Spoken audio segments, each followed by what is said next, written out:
Şöhrət bəy, törənin izindəkilərin arasına xoş gəldiniz. Hoş gördük, hoş gördük.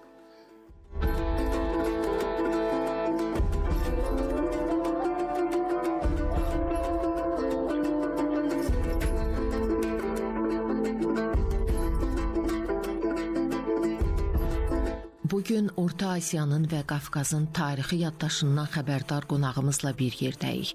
Söhbət Özbək xalqının görkəmli yazıcısı, publisisti və araşdırmacısı Şöhrət Barlasdan gedir.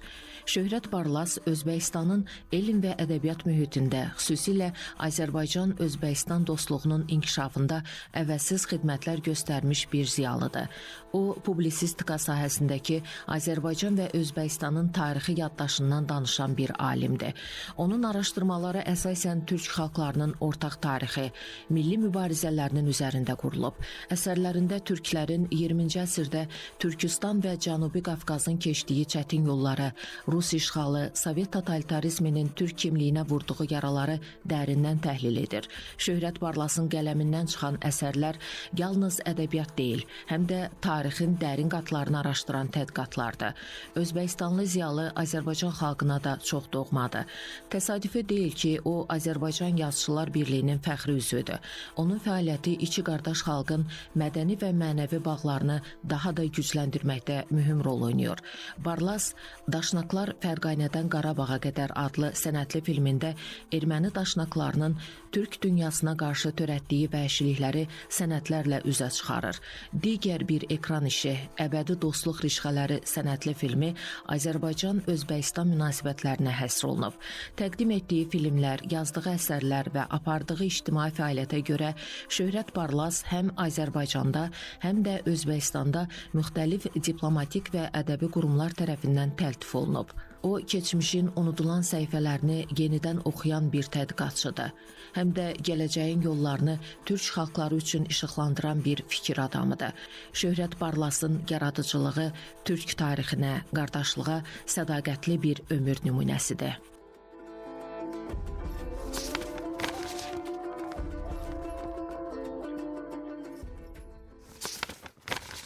Biz qardaş Özbəkistan torpağındayıq. Bura ayaq basandan özümüzü elə öz torpağımızdakı kimi Qutlu Türkistan torpağında hiss elədik və sizin kimi dəyərli bir aydınımızla bugün əski türk çadırında üz-üzə Türk dünyasının keçmişi, gələcəyi ilə bağlı sizin düşüncələrinizi almaq istədik. Hoş geldiniz, hoş geldiniz. Sefa getirdiniz. Özbekistan tabii ki özünüzün vatanınız, özünüzün dostlarınız burada. Yat adam yok. Şöhrət bəy, siz çox dəyərli bir aydınımızsınız. Türklərin keçmişi ilə bağlı, türkləri qurulan pusularla bağlı, onlara yapılan qətliamlarla bağlı, onlara qarşı edilən sürgünlərlə bağlı araşdırmalar aparan dəyərli bir aydınımızsınız. Bax, dünyanın bildiyim qədərilə 30-dan çox kitabxanasında araşdırmalarınız oldu. Bu hansı ölkələrin kitabxanaları oldu? Nələrlə rastlaşdınız orada?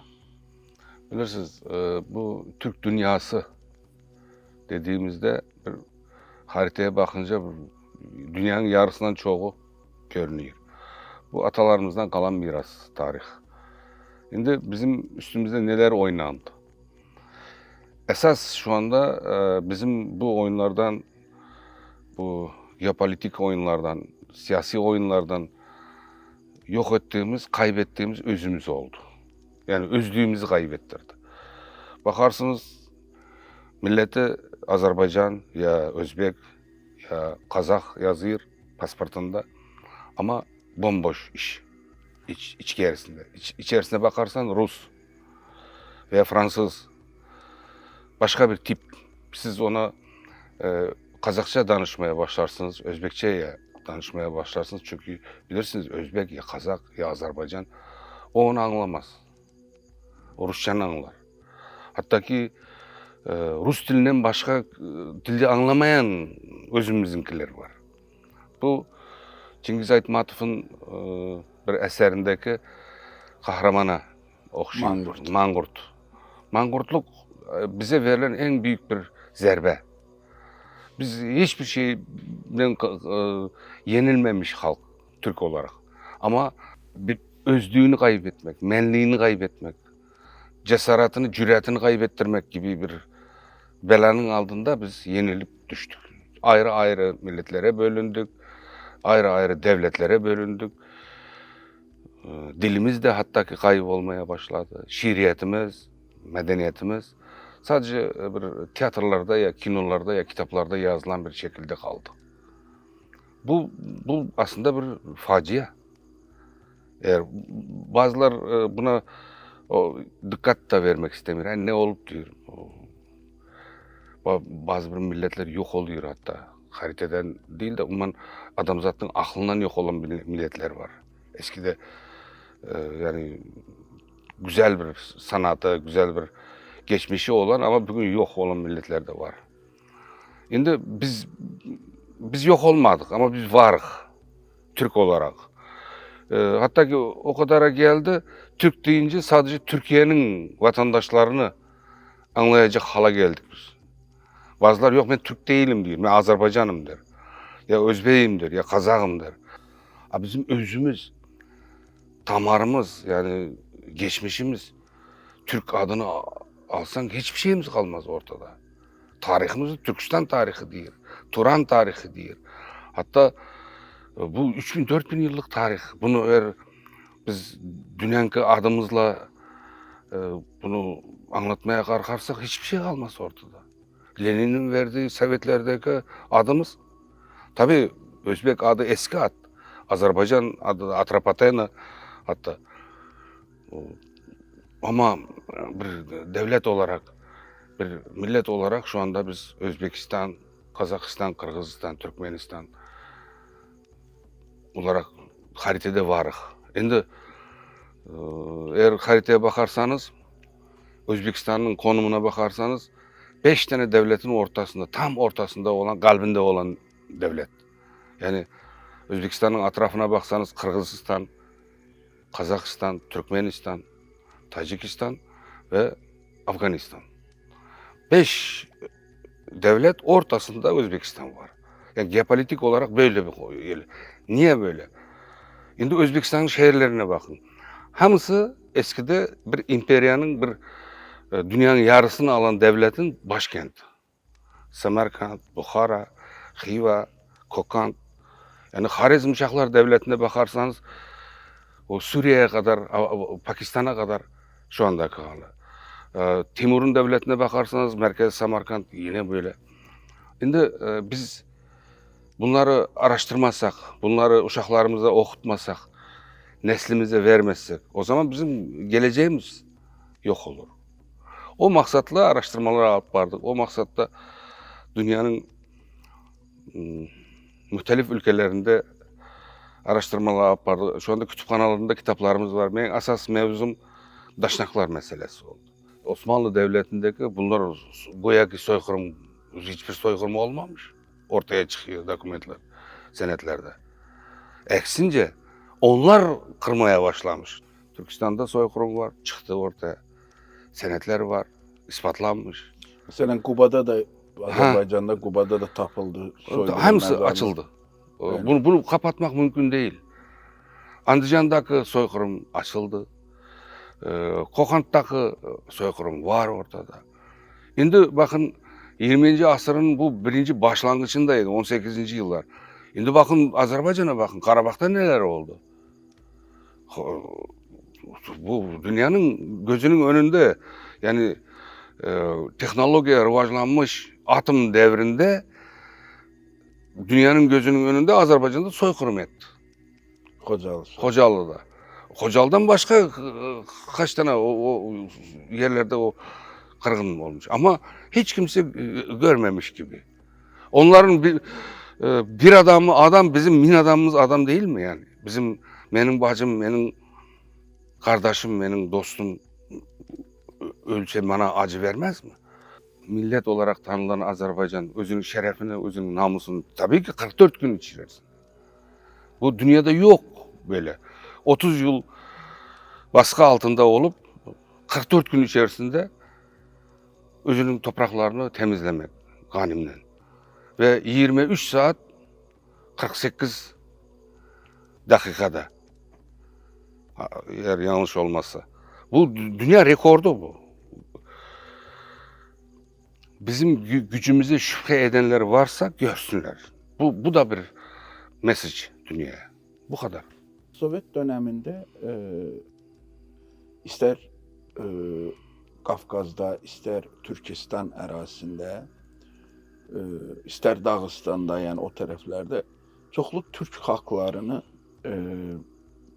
deportasiya elədilər. Özəlliklə indiki məsələn Ermənistan sayılan ərazidən Azərbaycanlıları həm Azərbaycana, həm də bütün türk yurtlarına deportasiya elədilər. Və bizi sadəcə deyil, Axısqa türklərini, eyni zamanda orada Noqay türklərini, eyni zamanda Karakalpaqları və adını bilmədiyimiz nə qədər türk xalqlarını Sovet rejimi, Stalin rejimi illər arasında deportasiyalar elədi, sürgünlər elədi. Bax, bu sürgün türklər haqqında sizin düşüncələriniz nədir? Tam sayısını ben statistik olarak haberim yok. Bundan bilgi, çünkü bu bilgi araştırılmamış bilgi. Mesela için biz bilirik kaç tane Karaçay kovullarını. Ya Ahıska Türkleri kaç tane deportasyon oldu. Ama biz Yakutiye'ye bakın. Yakutlar şu anda millet olarak yok oluyor. Niye yok oluyor? Almazlar çıkıyor oradan, brilliantlar yok. Özünün manevi dünyasını yok etmeye başladı. Altaydakı Türk Altaylarda xalqlarından da aynı. Mesela Tıva Türklerine bakarsanız o 44. yılı Sovyetlere katılmış bir devlet. Müstakil bir devlet. Tıva Respublikası. Ama şu anda bakarsanız özünün dili, özünün medeniyeti yok olmaya başladı. Bu deportasiya edilmekten daha acı olan bir mesele. Özünün adı var ama milleti yok. Milletin adı var, medeniyeti yok. Uyduruk bir şeyler yani güya ki onun medeniyeti gibi gösterilir. Ama özünün dilini danışamayanlar, hatta adlarına bakarsanız Nikolay Vasili çoğunun.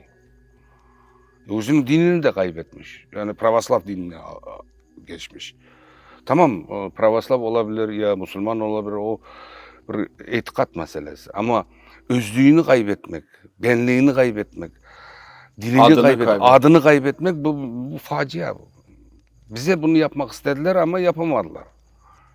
Ama Rusya'nın içindekileri yapıyorlar. Mesela Tatarlar. Tarihine bakarsanız en bir şerefli, namuslu, hasiyetli bir tarihi var Tatarların. Kırım Tatarlar'da gördünüz. Yok. Haritada, devlette. Onlar da sürgün edilip bu Kırım Tatar devleti büyük bir tarihe sahip olan devlet, millet. Ama yok şu anda. Kırımski Poloostrov diyen bir ad var.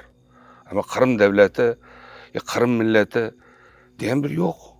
Kaçkın var. Kazakistan'da var, dünyada var, Özbekistan'da var. Aynı Uygurlar yok. Tamam adı var ama millet işkence altında, kaybolmak üzere. Ayrıca Kafkas'daki durumumuzda, Kafkas'da da bakarsanız deport olmuş milletlerin içinde o Türklerden başka milletlerde, Çeçenler mesela yok edilmeye başladı. İnguşlar, o Noğaylarımız özümüz. Noğaylar tarihine bakarsanız tam soykırım he. Bu Rusya çarlarından itibaren o kırgın Noğayların üstünde. Başkırtların tarihine bakarsanız aynı. Niye? Bu ne demek yani? Niye böyle? Bu mesele şu anda Ukrayna'da görünüyor. Niye oldu? Niye? En yakın Rusya en yakın olan millet Ukrayna. Özünün Slav. Ama görürsün neler oluyor. Ukraynada da mesela Kumanların, Qaçaqların, Peçeniklərin də İzimiz var asimilyası var. Var. Ama biz maalesef unutmuşuq. Siz medyada çalışan bir adamsınız, jurnalistsiniz, araştırmalarınız var, bilim adamısınız. Bakın, bugün Türk dünyasında bir canlanma var, bir oyanış var. Sanki özümüze gəlməyə başlayırıq, bir-birimizi tanımağa başlayırıq, yavaş-yavaş yaxınlaşmağa, doğmalaşmağa başlayırıq. Burada da ən önəmli məsələlərdən biri məncə medianın və sinemanın üzərinə düşür. Sizcə bir mən Azərbaycana tez-tez gəldiyinizi bilirəm, orada çox yaxın dostlarınızın olduğunu bilirəm. Siz belə məsəl üçün Türk dünyasına baxanda sizcə Türk dünyasındakı televiziyaçılar, jurnalistlər, sinema adamları, yaradıcı adamlar bir-birinə nə qədər yaxındılar? Nə qədər gedəcəyimiz yollar var? Nə vaxt biz artıq ortaq projelərə, ortaq televiziyalara, ortaq yapımlara başlayacağıq? Bu ortaqlaşmaq, qardaşlaşmamız nə vaxt tezləşməyə başlayacaq? Çünki bizik topluma əslində gerçəkləri göstərən, anlatan. Siz bunu necə dəyərləndirirsiniz? Bilirsiniz, yaxın günlərdə biz Tarix kanalının direktörü Şöhrət Xayitov'la birlikte Azerbaycan'da olduk. Ve Azerbaycan'da ASTV ile biz memorandum imzaladık. Şu anda siz buradasınız, Özbekistan'dasınız. Bakın, Özbek filmin siz salonundasınız, çekim yapıyoruz. Ve sizin için kapı açık her zaman. Nice karşılandığınızı gördünüz. Buradaki adamların istiliğini ve kardeşlik nice olduğunu özünüz hissediyorsunuz. Gelin, buyurun, işleyin, istediğiniz mevzu. O sizin ilhamınıza bağlı. Mesela sizin için bizim pavilyonlar açık. Bizim stüdyolar açık. Şu anda Özbekistan televizyonuna gidip bu stüdyoda ben çekim yapmak isterim. Size hiçbir karşılık yok. Azerbaycan'dan da belədir, bilirik. Azerbaycan'da da aynı. Ben mesela Azerbaycan'a gidip istediğim televizyonda, istediğim kanalda, istediğim stüdyoda çekim yapabilirim. O karşılık yok. Eksince destek var. Bizim balalarımızın, tələbələrimizin, gənclərimizin bir-biri ilə daha yaxınlaşması üçün bu tələbə eğitimdəki bu inteqrasiya necə baxırsınız? Mesela bakın bir örnek. Azad olan topraklarda Azerbaycan'da birinci mektep numara 1 Ulubek adındaki Özbeklerin kurduğu mektep oldu. Bir hediye olarak bizim halkın adından prezidentimiz hediye olarak. Şimdi bakın ben orada mektepte oldum. Oradaki heyecan, balalardaki bilirsiniz bir coşkunluğu gördüm. Çok bir güzel bir şey ortaya çıktı. Onların hepsi Özbekistan'a bir gidip görmek istiyor. Şimdi bakın buradaki mekteplere bakın. Burada Azerbaycan'da o 44 günlük muharebe zamanında dronlarla nice hareketler oldu. Sonra videoları çıktı ya. Bəli. Şimdi bizim uşaklara bakın ne kadar istiyorlar Azerbaycan'a gitmeyi, görmeyi. Kardeş diye böyle fəxrleniyorlar. Tabii ki bunu eğitim üzerinden yani okul keşke ben isterdim ki mesela Azerbaycan'daki ortaokuldaki balaların en yaxşı olan ağlaçlarını buraya göndersin. Bizim ağlaçları oraya göndersin. Fikir alışverişi yapsın. Matematika, fizikadan mesela görürüz. Yarışmalar. Tamam dünya yarışlarında görüşüyorlar birbiriyle. O dünya meselesi. Yani halkara, benel halk. Biz aynısını mesela Kazakistan'la Özbekistan veya Kazakistan'la Azerbaycan ya Kırgızistan'la Türkmenistan, Kırgızistan'la Özbekistan ya Özbekistan'la Azerbaycan olur. Ya bütün Türk dünyasının özünün matematiklerinin, özünün fiziklerinin, özünün kimiklerinin, özünün mesela şahmat işleri, satranççılar. Yarışmalarını. Ya mesela edebiyatşünaslar başladı ama bizden evvel. Şairlarınki var mesela. Yazarlarınki var. Ben özüm Azerbaycan Yazarlar Birliği'nin üzvüyəm, fəxri üzvü. Anar müəllimlə bu meselede çok tanıştık. Hatta intervyular çıktı. Mesela Anar müəllim Özbekistan'da en çok kitabı çıkmış bir şair, yazar.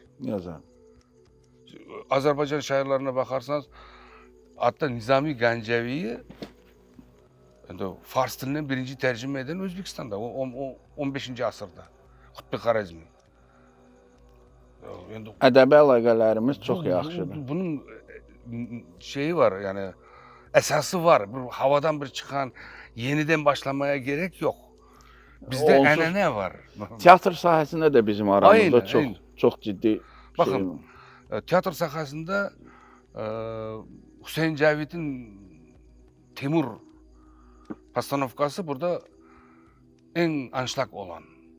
Üzeyir Hacıbeyli'nin Leyli Mecnun'u burada premierası olmuştu. Sonra Hüseyin Hacıbeyli'nin arşiv malalarını bizde televizyonda araştırabilirsiniz. Hatta televizyonda en çok gösterilen hala. Bir yılda 20-30 defa gösterilen kanallarda, ayrı kanallarda. Bir film hesaplanır. Tiyatrolarda hala afişalara bakarsanız arşiv malalar var. Azerbaycan'ın. Tiyatronun. Üzeyir Hacıbeyli yazıyor, Pastanovka. Hala adı. Böyle güzelliklerimiz var. Bunları değerlendirmek lazım. Şöhrət bəy, baxın biz əlifbamızın qədrini bilmədik. Əlifbamızı itirdik. Ha. Göytürk əlifbasını. Bu da bizə əlbəttə ki, əlifbanı dəyişməklə deyil. Bunun kitabları var, bunu anlamağı var, bir-birini anlamağı. Bu da bir xalqın düşüncəsini, genetik kodunu Əlbəttə. pozmaq üçün ən önəmli aparılan algı əməliyyatlarından biridir. Məsəl üçün, bugün ortaq dildən danışırıq. Daha doğrusu, ortaq dialektdən və ortaq ləhcədən. Siz bunu necə görürsünüz? Məsəl üçün, Türk dünyasında bir ortaq dil nə vaxta qədər formalaşacaq? Nə vaxt biz rahat bir-birimizi anlayacağıq? Əlavə xarici dilləri işlətmədən. Ortak dil meselesine gelirsek bu çok bizim büyük bir muammamız, problemimiz.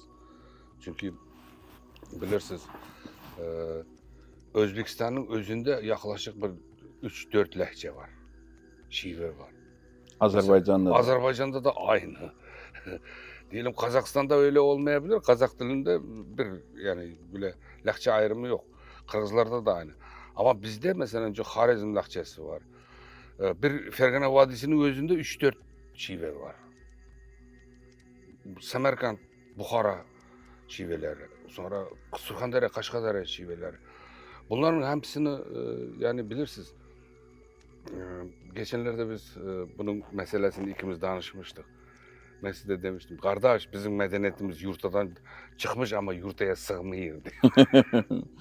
Yani o kadar yani böyle geniş mesele ki bu. Mesela Türk diline bakarsanız Anadolu Türkçesine o da yani Atatürk'ün bir sayı hareketiyle ortaya çıkmış bir dil. Düz. O Osmanlı başka dilde danışmış mesela. Osmanlıca başka. Arap, Fars karışımı bir dil. Şimdi bizim Azerbaycan dilimize bakarsak bu kitap dili mesela. Hı -hı. Özbek diline bakarsanız bu kitap dili. Alişer Navai'nin dili. Edebi dil. Edebi dil. Mesela şu anda birinci sınıf öğrencisi Alişer Navai'yi okusa anlar. Rus anlamaz da ama Özbek anlar onu. Hı -hı. Çünkü dil var, izi var onun. Şimdi biz bunu ne edebiliriz? Şimdi mütehassisler bunun üzerinde işliyorlar, hareket ediyorlar ki bir ortak dil yaratak. Yaratmaya da gerek yok, yaranmış var. Ortaq əslində dialektə ehtiyac var. Ortaq bir ləhcəyə ehtiyac var, şivəyə ehtiyac var da, belədir. Çünki sözlərimizin həmən-həmən bir çoxu eynidir, çox bənzərlik, oxşarlıq var, amma biraz o səsləndirmədə biraz... Bir eksperiment mesela için Azerbaycan dilinde çıkan programlar Özbekistan'da tercüme edilmeden televizyona verilir. Bundan haberiniz var. Özbekistan biz tercüme etmeyiz.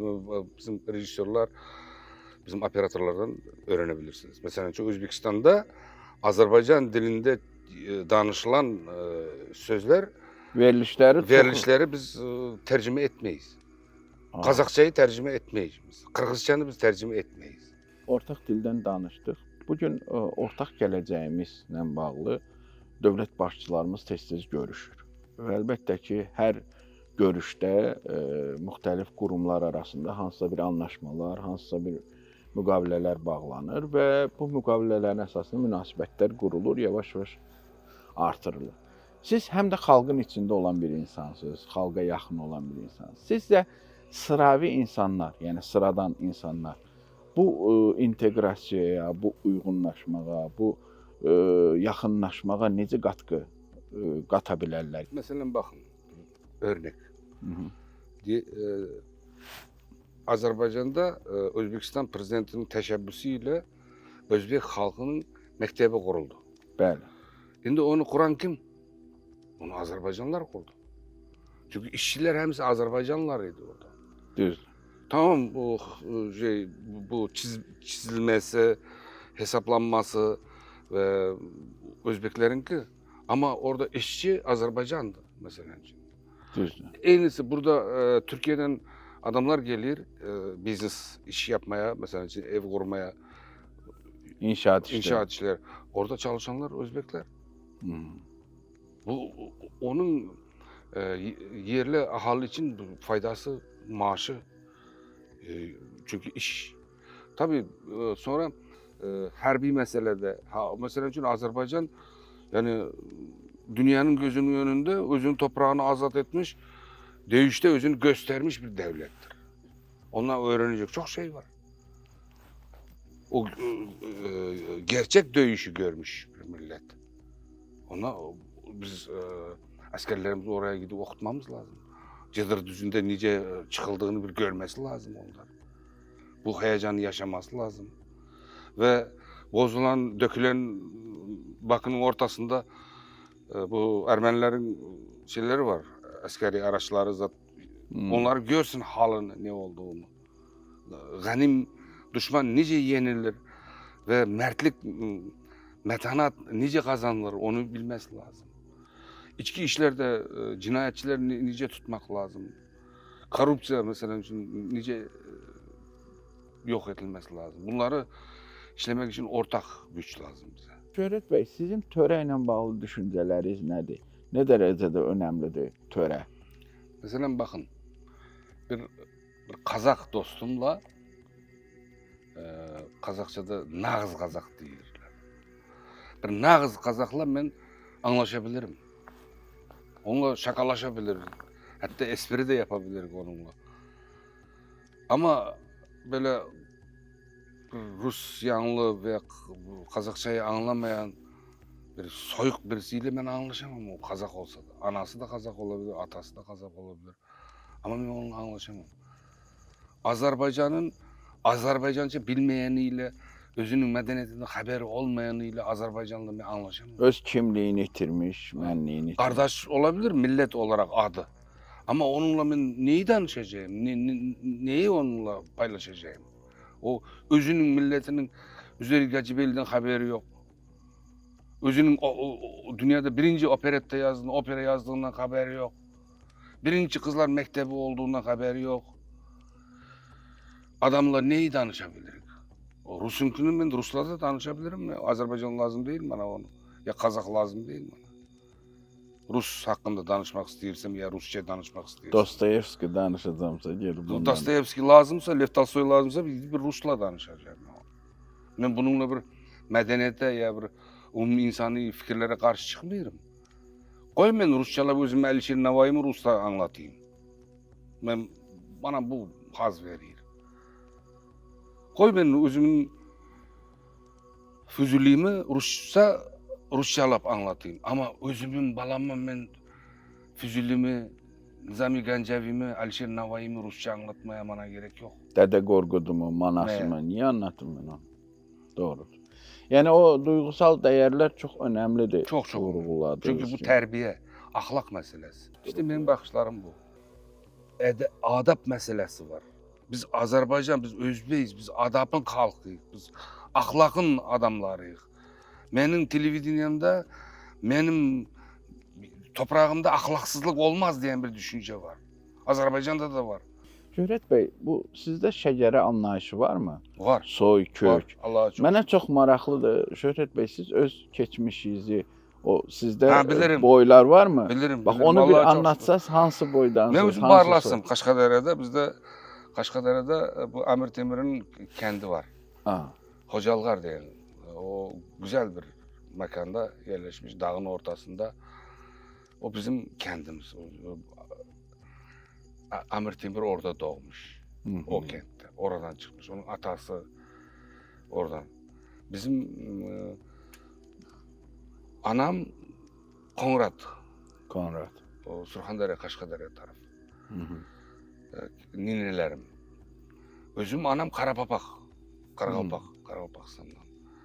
Şimdi anamın anası mesela için Kıpçak Saray. O Kaşkadere'de saraylar değildi. Ona büyük ninem Konrad'dı. Sülale olarak ata taraftan bizim Barlas'tır. Şimdi bakın, kuşçular var, Naymanlar var mesela Özbeklerin içinde. Uruklar var. Bazılar urukları unutmuş, küçelerin atlarında kentlerin atlarında kalmış urukların atları. Bu mesele var. Şöhrət bəy, siz bax bu Türk dünyasına vurğunluğunuz, mən də biləni Türkiyədə oxumusunuz. Bu yolunuz necə başladı? Bax bu Türk dünyasına, Türk olduğunuzu, Türk kimliyinizi necə qavradınız, necə anladınız? Bax Bu mektepte okuyanda birinci, ikinci sınıfta mı diye, üçüncü sınıfta bizde Rus mektebinde beşinci sınıfta mı diye, altıncı sınıfta, orta okulda okuyanda Emir Temür hakkında tarih sabah dersinde Emir Temür'ün tarihi, Sovet dönemindeki tarihini bilirsiniz nice okutulurdu. O dedi bizim buradan Şahrisabz'dan çıkmış, aramızda içinizde dedi Barlaslar da var dedi. Buradan çıkmış bir kanxor dedi. Emir Temür. Hünkar. Sonra sınıfta herkes bana, sonra bizim kentin kızları vardı, onlara pis bakış. Barlas, kanxor Barlas. Çünkü Emir Temür'ü pisledi ya benim.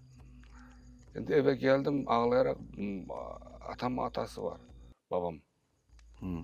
Baba dedim, niye bizi böyle değiller? Bizi Türk Barlas derler. Gidip Samarkand'da mesela için Dalni Lager diye bir yer var, Fatima Kasimova. Orada Türk kışlak var, Barlaslar yaşıyor. Sonra Fergana Vadisi'nde milleti Özbek ama boyun ne dediğin zaman Türk diyen bir oruk var. O millet olarak değil, milleti Özbek. Ama soyu Türk. Onların Keltatay, Musa Bazarı diyen bölümleri var. Barlas onlar. Şimdi dedemden gelip, babamdan gelip sordum. Bize niye böyle Türk Barlas diye böyle aşağılıyorlar? Kız vermiyorlar mesela. Eskide öyleydi de. Dağdaklar farklı, aşağıdakiler farklı gibi bir düşünce vardı. Ondan sonra o bana anlatmaya başladı. Balam dedi, dünyadaki en güçlü millet Türktür. Dünyadaki en güçlü halk Barlas'tır. Şimdi çünkü ben ağlayarak geldim de, beni şey yapma. Ondan şey olduk. Samarkand'a geldik, bak dedi, senin atanın atasının atası yatıyor burada dedi. Bu dedi dünyanın hamısından, bu pis olamaz bu adam dedi. Kimlere pis olabilir ama sana pis olamaz hayatta dedi. Pis olsa da senin atan bu dedi. Öylece beyinde kaldı o. Sonra Türkiye'de bu müstakil olandan sonra Türkiye'ye gittik. Türkiye'de oradaki kardeşlik, dostluk, istilik. Orada müzelere gittik, gördük. Müəllimlerimiz ders. Say Mustafa Kafalı benim tez hocamdı diplomdan. Onun verdiği düşünceler. Sonra eski Türkistan Legionu'nun iştirakçılarından biri olan Baymırza Hayit benim ustazım. O Germanya'dan gelirdi, Köln'den Türkiye'ye. Onlar ders verirdi. Oradaki Ahad Andijan mesela bizim leksiyalar verirdi. Buradan zamanında ataları kaçıp. Böyle baktık. Sonra mesela Azerbaycan. Azerbaycan'da ben mesela hiç özümü bir başka bir milletten hissetmedim. Benim kardeşlerim, benim dostlarım orada. Hala onlar buraya gelir, ben oraya giderim. İşim de orada benim mesela jurnalistika meselesinde. Buradan beni Panturki Zat diye kovanda Azerbaycan kucağına açıp aldım yani. Ben harbi jurnalistim. Hiçbir zaman ben sözümü geri almayan jurnalistim. Dedim mi? Korkmadan dedim. Korksam demezdim. Dedim mi? Korkmam. Böyle yaşamak lazım. Korkak her gün ölür. Mert bir ölür ama nice ölür. Onun ölümü bile ders olur. Böyle yaşamak lazım. Şöhrət bəy, verilişimizin sonunda bütün Türk dünyasından bizi izleyen, bütün özünü Türk sayan, özünü Türk bilen, öz Türklüğüyle onur duyan, gurur duyan kardeşlerimize, bacılarımıza, soydaşlarımıza ne demek istiyorsunuz son olarak? Ben her günü diyelim de bu içtimai şebekelerde ama yine de diyeyim. Mehriban olmak lazım birbirine. Bu Kazak Azerbaycan'ı sevsin. Gördünüz uçak düşende Kazakların Necə sahib Mertliğini. çıxdılar. Bəli. gönül kalbini gördünüz. Kan vermek için o çıktı, Sıraya durdu. sıraya. Özbekler de aynı. O Akıska Türklerine böyle yaptı, öyle yaptı 89'da diyenler, onlar yalanlar. Onu kim yaptığını biz bilirik burada. Bizi Kimlerin eli birbirimize vardı. düşürmeye isteyenler ya. O şeylere dikkatli olmasını çok isterim ben. Mihriban olmasını isterim. Sevsin birbirini. Evlensin. Kızlar o milletten bu milletten diyen yok. Mesela Aileler kurulsun. Aileler olsun, müşterek aileler olsun. Türkiye'deki dostlarımıza da demek istediğim. Böyle havalara girmek gerek yok. Kökü buradan. Köklere inmek lazım. Adam biraz ahlakı, terbiyesini burada görsün. Özünün milli düşüncesi var olan milli uşakları diyeceğim. Harada Özbek'i gördün, ya Azerbaycanlı gördün, ya Türkmen'i gördün, bir kardeşin. Biraz ısıtı ol. Biraz cana yakın olsun. Mehriban ol. Bu kadar. Şöhrət Bey, sizə kiçik bir armağan gətirmişəm. Bunu program başlanmadan evvel vermeniz lazım. Baktım siz papaklısın, ben bir papaksın. Yo, bunu bizdən hədiyyə saxlayın. Sağ olun. Proqramımızın Sağ olun. ardından. Sağ olun, sağ olun, Biz xoş oldu sizlə danışmaq. sağ olun. Var olun, sağ olun, gəldiyiniz üçün. Tanrım sizi qorusun. Sağ olun. Amin.